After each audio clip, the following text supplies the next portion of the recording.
So, hello everyone, hope you all are doing good.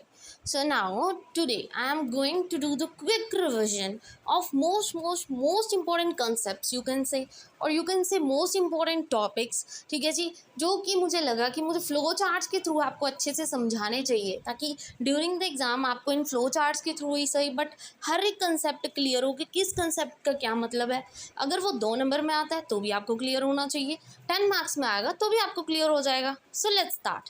ठीक है जी, ये वीडियो है, इसके बाद एक और अपलोड करूँगी जो कि इंपॉर्टेंट होगी वो भी, क्योंकि बिफोर एग्जामिनेशन हर तरह से कंसेप्ट आपका क्लियर करवा दूंगी ताकि आपको कोई भी कन्फ्यूजन ना हो. Right, so let's start with first topic, that is connected speech.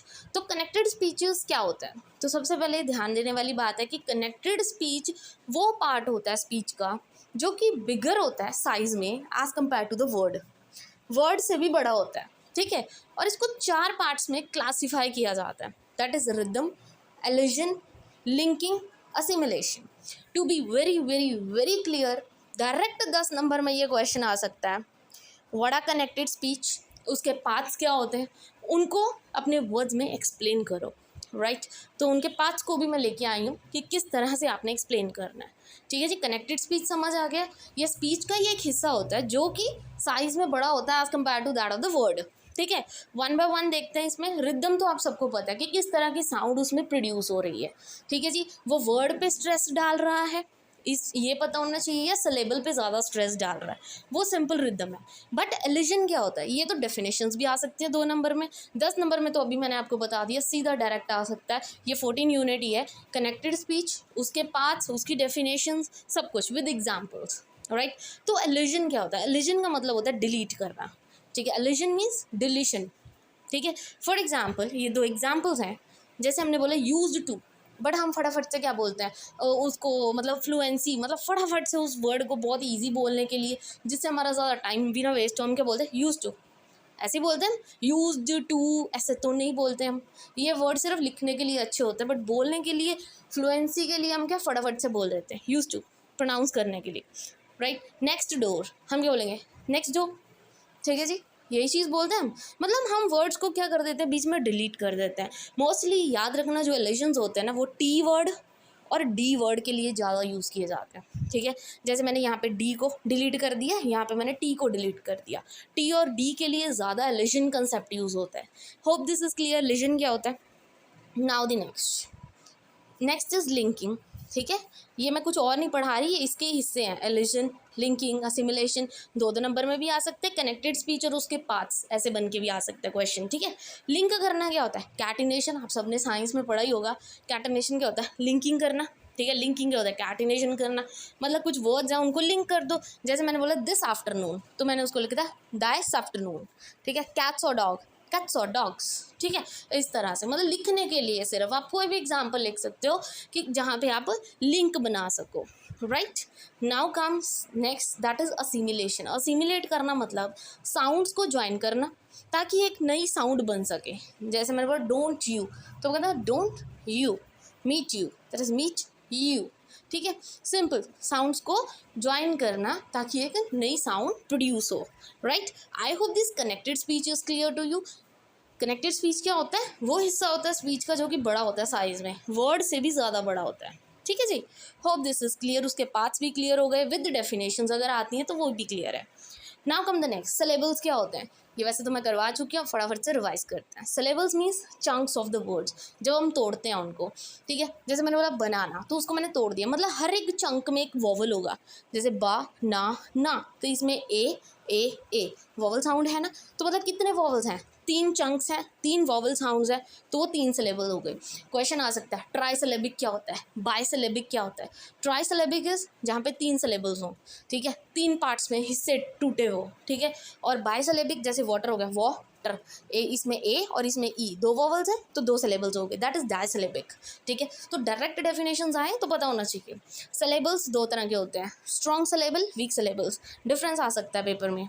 ठीक है, स्ट्रॉन्ग सिलेबल जिस पे ज़्यादा स्ट्रेस हो और साउंड्स लाउडर, एंड वीक वाले क्या होते हैं? अनस्ट्रेस्ड, वो इतने साउंड लाउडर नहीं करते.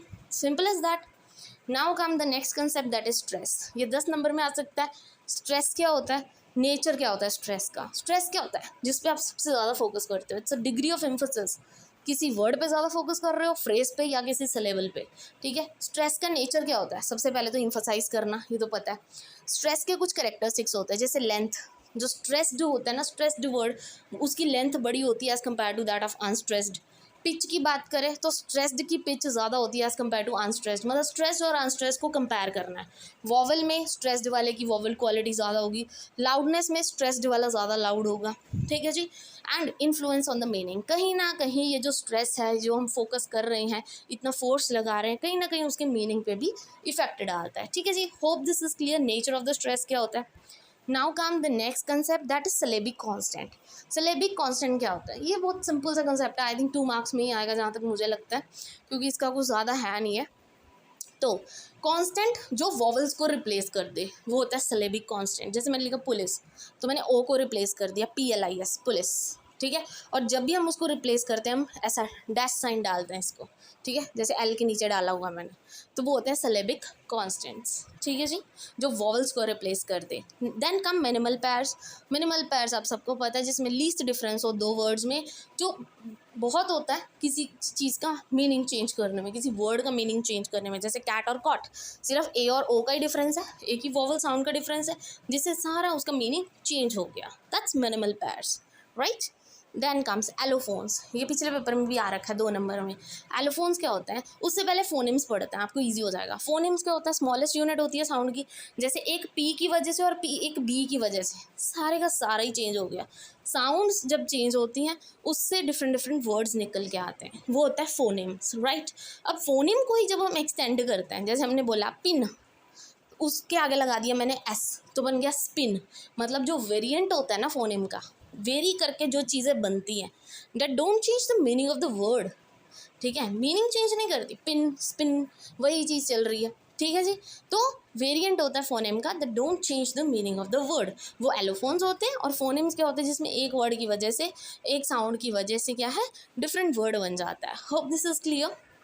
Then come transcription. ट्रांसक्रिप्शन, स्क्रिप्शन मतलब लिखना, पहले भी मैंने बताया था।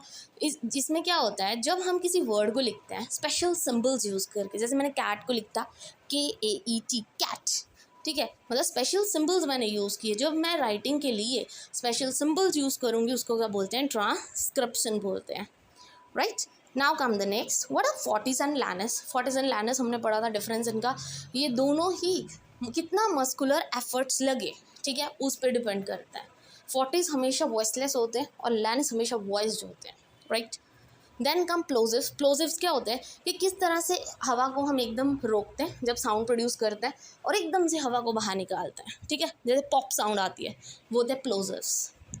Then come voicing. वॉइसिंग क्या होता है, जब वाइब्रेशंस हो, साउंड प्रोड्यूस करते हो, मैं कोई वर्ड बोल रही हूँ, ठीक है, जब BD G मैं आपको समझा रही हूँ वॉइसिंग क्या होता है, साउंड्स क्या होते हैं, प्रोड्यूस क्या होता है, ठीक है जी। तो जब वाइब्रेशंस हो नेक में, लैरिंग्स में, तो एडम्स एप्पल में, तो उसको क्या बोलेंगे, हम वॉइसिंग बोलते हैं। वॉइसिंग 2 तरह की होती है, voiced and voiceless.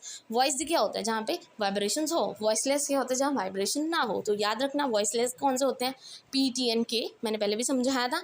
And voiced कौन से होते हैं, BD and G, याद रखना, ये क्वेश्चन पक्का आएगा, ठीक है। Then come consonants. कॉन्सोनेंट्स क्या होते हैं, जब हम हवा को पार्शली या फुली ब्लॉक करते हैं अपने माउथ से या नोज से, राइट। वॉवल्स क्या होते हैं, जहाँ पे साउंड प्रोड्यूस करते टाइम कोई भी ऑब्स्ट्रक्शन नहीं होती, जो हवा है वो फ्रीली फ्लो करती है, ठीक है जी।